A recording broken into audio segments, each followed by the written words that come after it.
4월 7일 목요일 매일 성경 묵상을 시작합니다. 오늘 함께 나눌 말씀은 요한복음 16장 1절에서 15절 말씀입니다. 요한복음 16장 1절에서 15절 말씀을 제가 봉독합니다.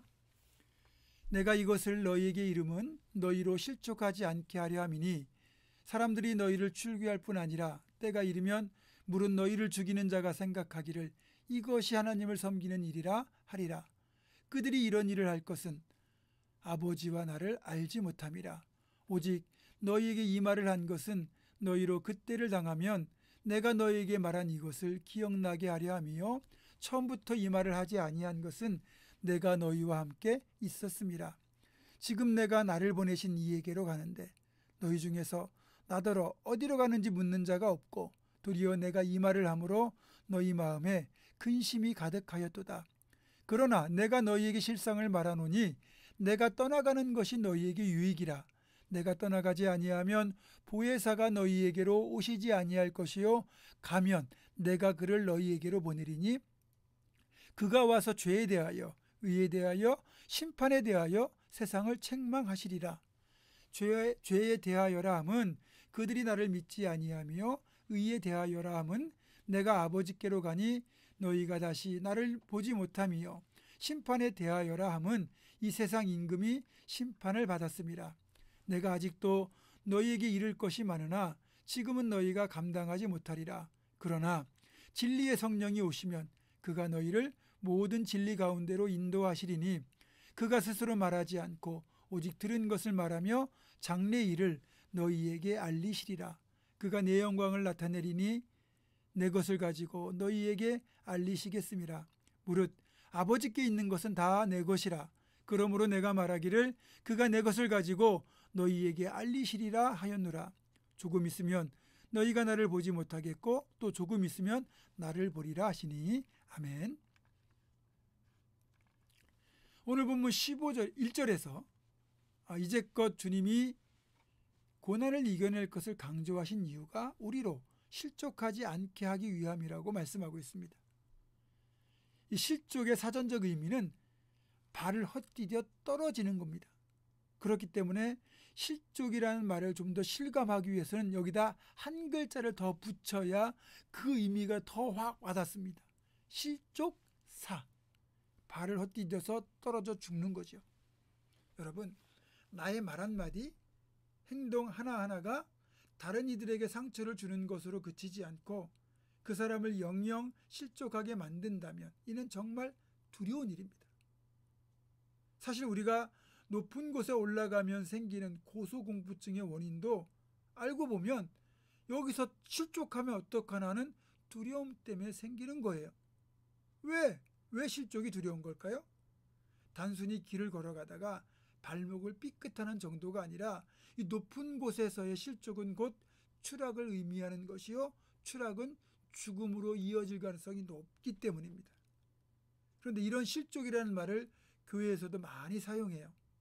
또 상처라는 말도 많이 사용하죠. 상처와 실족이 어떻게 다른 걸까요?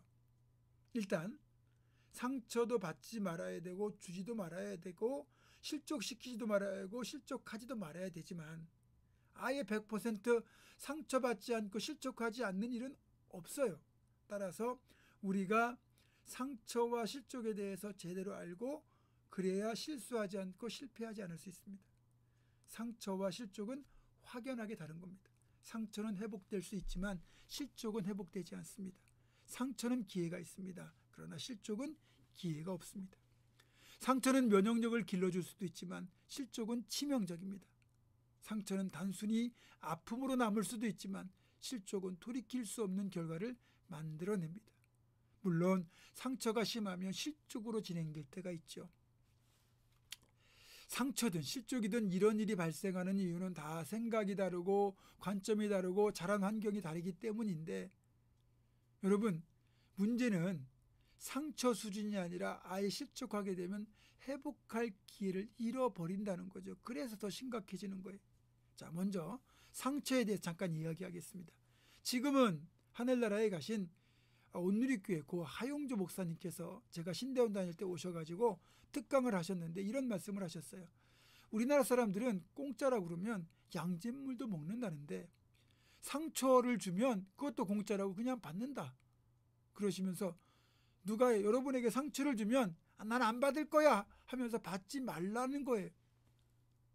상대방이 아무리 나에게 상처를 주려고 해도 내가 안 받고 거절하면 된다고 그렇게 말씀하셨는데 공감이 되었습니다.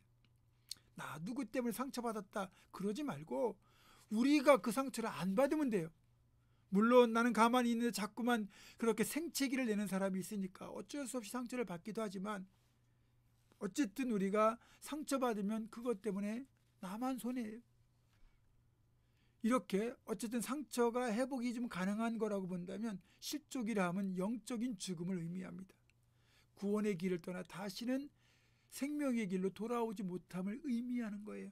그래서 실족하게 만드는 건 엄청난 큰 잘못, 어찌 보면 죄악입니다. 한순간의 실족으로 영생을 잃어버린다면 그 사람은 생명보다 귀한 걸 잃어버렸기 때문입니다. 그래서 예수님은 자신이 떠나신 뒤에 주님의 자녀들이 제자들이 실족하게 될까 봐 염려하시면서 오늘 보면 16장 1절에 그 염려의 마음을 드러나고 계십니다. 내가 이것을 너희에게 이름은 너희로 실족하지 않게 하려 함이니. 주님은 주님 자신의 말, 행동 하나도 자신을 따르는 제자들에게 실족의 원인이 되지 않도록 하기 위하여 철저히 배려하셨던 분입니다. 가난하다고 비천하다고 무시하는 말도 하지 않았고 불의를 보면 지적할 줄 알았고 당당하셨던 분이십니다. 주님처럼 우리도 말 한마디 행동 하나에 신중을 기하고 상대방을 배려하는 삶이 되어야 되겠죠. 자, 그렇다면 실족하지 않으려면 어떻게 해야 되느냐? 혹 상처를 받을 수는 있지만 실족하는 데까지 이르지 않기 위해서는 우리의 시선이 바뀌어야 돼요. 다시 말하면 사람을 바라보는 시선에서 주님을 바라보는 시선으로 시선이 옮겨져야 한다는 겁니다. 하나님만 바라보면 다른 사람의 실수나 약점이 나를 흔들지 못합니다. 물론 실망은 하겠죠. 실망하는 것까지 어쩔 수 없습니다. 다만 중요한 건 실족하지 않는 자만이 다른 이들을 또 실족하지 않도록 배려할 수 있다는 사실이에요. 사랑하는 여러분, 우리의 시선을 하나님께 영원히 변하지 않고 신실하지 우리 주님께 꼭 고정시키고 붙들어서 절대로 실족하지 말고 또 다른 이들도 실족하지 않도록 꼭 주님을 붙들도록 돕는 그런 삶을 살아야 되겠습니다. 그런 우리가 되기를 주님의 이름으로 축원합니다. 기도하겠습니다.